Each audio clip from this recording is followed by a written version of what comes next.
আগামী 15 আগস্ট আবার মাঠে আসবে, আপনাদের প্রস্তুতিটা কি? দেখুন, এটা বৃথা আস্ফালন মাত্র।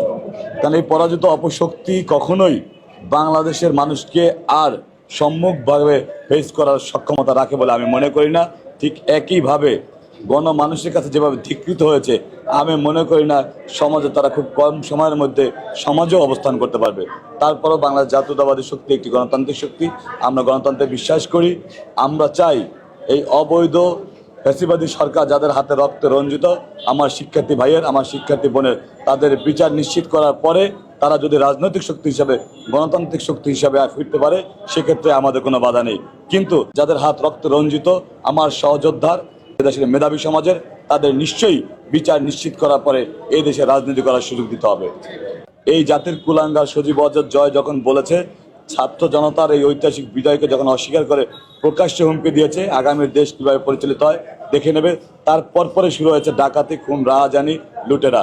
কিন্তু জাতীয়তাবাদী শক্তি দেশনেত্রী বেগম খালেদা জিয়া, দেশনায়ক তারেক রহমানের নেতৃত্বে এবং নির্দেশে সারা বাংলাদেশে ইস্পাত কঠিন ঐক্য নিয়ে প্রতিরক্ষা ব্যুহ তৈরি করেছে, যে কারণে এই অপশক্তি চাইলেও আর দুর্বৃত্তায়ন করতে পারছে না।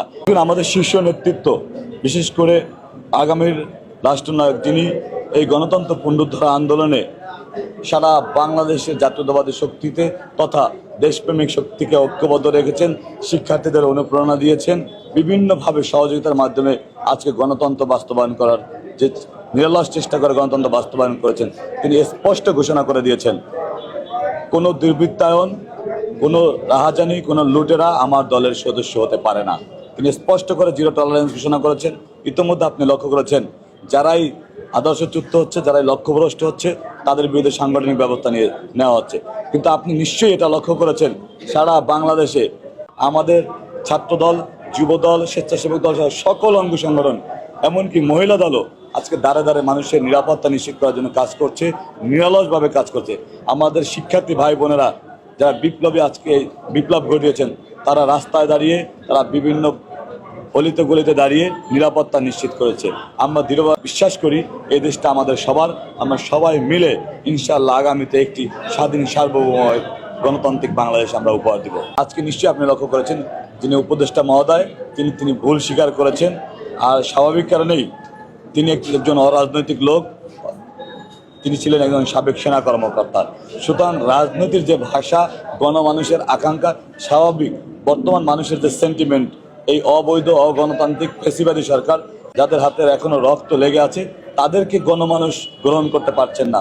উনি হয়তো স্বরাষ্ট্র মন্ত্রণালয়ের দায়িত্বে থাকার সুবাদে ওনার হয়তো কিছু কথা বলতে হয়েছে।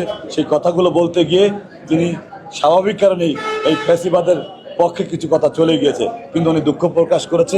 আমরা ওনাকে আহ্বান জানাবো, আপনি এই গণমানুষের আকাঙ্ক্ষাকে ধারণ করে, গণমানুষের যে আকাঙ্ক্ষা, শিক্ষার্থীদের যে আকাঙ্ক্ষা, এই ছাত্র জনতার ঐতিহাসিক বিপ্লবের যে আকাঙ্ক্ষা, সেই আকাঙ্ক্ষাকে ধারণ করে এই ফ্যাসিবাদী শক্তি, পরাজিত অপশক্তি, এই আওয়ামী শক্তিকে প্রত্যাখ্যান করে বক্তব্য দিবেন। অন্যথায় এই বাংলাদেশের মানুষ আপনাকে ঘৃণা বলে প্রত্যাখ্যান করার সিদ্ধান্ত গ্রহণ করেছে। আমি দৃঢ়ভাবে বিশ্বাস করি এটি নিশ্চয়ই আপনি উপলব্ধি করবেন। দেখুন, একটি সফল ছাত্র গণ অভ্যুত্থানের মাধ্যমে একটি ফ্যাসিবাদের পতন হয়েছে। সারা বাংলাদেশের মানুষের মুখেই এখন স্বতঃস্ফূর্ত হাসি। এই স্বতঃস্ফূর্ত হাসির কারণ হলো মানুষ এখন নির্বিঘ্নে ঘুমাতে পারে, মানুষ আজকে স্বাধীনভাবে চলাফেরা করতে পারে। তাই আমরা দৃঢ়ভাবে বিশ্বাস করি 56,000 বর্গ মাইলের পরতে পরতে আজকে শান্তির বার্তা বয়ে যাচ্ছে। ঠিক একইভাবে নতুন যে সরকার গঠিত হচ্ছে বা হয়েছে, সেই সরকারের কাছে মানুষের প্রত্যাশা নিশ্চয়ই এই ফ্যাসিবাদের পতনের ঢের বেড়ে গিয়েছে। কারণ আমরা দীর্ঘ সময় ধরে দেখছি ফ্যাসিবাদের যে করাল রাজ্যে পরিণত হয়ে যাচ্ছিল স্বাধীন সার্বভৌম বাংলাদেশ, আজকে সফল ছাত্র গণ অভ্যুত্থানের মাধ্যমে সেই স্বাধীন সার্বভৌম বাংলাদেশ আজকে প্রাণ ফিরে পেয়েছে।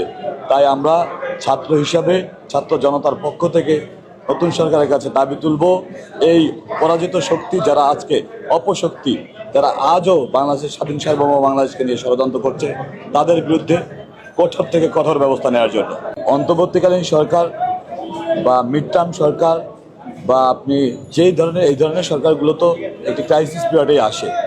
একটা সংক্ষিপ্ত সময়ের মধ্যেই তারা রাষ্ট্র গঠন করে, নির্বাচন ব্যবস্থা ঠিক করে, আইনের শাসন প্রতিষ্ঠিত করে, গণমানুষের প্রতিনিধির কাছে ক্ষমতা হস্তান্তর করে। এটাই স্বাভাবিক। আমরাও নিশ্চয়ই এই সরকারের কাছে সেটাই প্রত্যাশা করব। গণমানুষের যে বহুল আকাঙ্ক্ষিত গণতন্ত্র, সেই গণতন্ত্র অচিরেই ফিরিয়ে দিবেন। সজীব ওয়াজেদ জয় নিজেই আসলে বিভ্রান্ত, উনি জানেন না উনি কি বলবেন। উনি তান্ত্রিক কথা বলছেন, একবার যদি উত্তর মেরুতে কথা বলেন, পরের বার দক্ষিণ মেরুতে কথা বলেন। আর খুবই স্বাভাবিক, ফ্যাসিবাদের দোসর হিসাবে দীর্ঘ সময়ে যে অবৈধ ক্ষমতার মসনদে ছিল, সেই ক্ষমতার মসনদ সংক্ষিপ্ত সময়ে, দ্রুততম সময়ের মধ্যে ছাত্র গণ অভ্যুত্থানের মাধ্যমে হারিয়ে যাবে, এটা তাদের কাছে অলিক কল্পনা ছিল।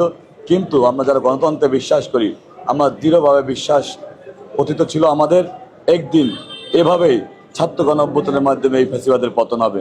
দীর্ঘ সময় ধরে দেখবেন, যখন স্বৈরাচার বিরোধী আন্দোলন হয়েছিল, দেশনেত্রী বেগম খালেদা জিয়ার আপসীন নেতৃত্বেই কিন্তু স্বৈরাচারের পতন হয়েছিল।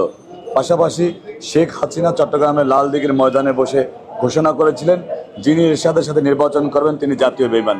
পরক্ষণে আমরা দেখলাম শেখ হাসিনা এরশাদের কথা রাজি হয়ে গেল। তো শেখ হাসিনার এই চরিত্রটি চিরন্তন। ঠিক একইভাবে দেশনেত্রী বেগম খালেদা জিয়া অবৈধ ফখরুদ্দিন ইয়াজউদ্দিনের আমলে যখন তাকে দেশান্তরে বাধ্য করা হচ্ছিল, ঠিক দেশনেত্রী বেগম খালেদা জিয়া বলেছিলেন 56,000 বর্গমাইলের বাইরে আমার কোনো ঠিকানা নেই। তিনি আরও বলেছিলেন, বিদেশে আমার বন্ধু রয়েছে, কোনো প্রভু নেই। কিন্তু এই প্রভুত্ব স্বীকার করে এই ফ্যাসিবাদের দোসর, এই ফ্যাসিবাদী হাসিনা এবং তার দোসরেরা। আর দেশপ্রেমিক দেশনেত্রী বেগম খালেদা জিয়া আপসীন লড়াই সংগ্রাম করে এই গণতন্ত্র পুনরুদ্ধার করলেন।